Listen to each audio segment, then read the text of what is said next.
বিসমিল্লাহির রহমানির রহিম। প্রিয় দেশবাসী, আপনারা সকলের কাছে আমার সালাম। আসসালামু আলাইকুম ওয়া রাহমাতুল্লাহ।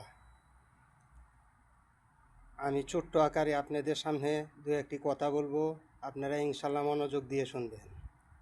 আগামী সংসদ নির্বাচনে আপনারা দেশের নেতা তারেক জিয়াকে আপনাদের পবিত্র মূল্যবান ভোট দিয়ে জয়যুক্ত করে রাষ্ট্রীয় চেয়ারে বসিয়ে দেবে।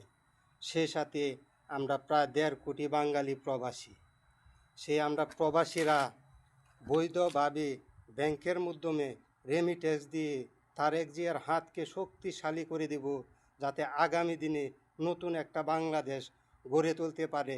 সেই দেশে আমরা গরিব অসহায় ধনী গরিব সকলেই যাতে শান্তিতে বসবাস করতে পারি ইনশাআল্লাহ।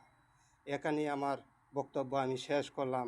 বাংলাদেশ জিন্দাবাদ, জাতীয়বাদী দল জিন্দাবাদ।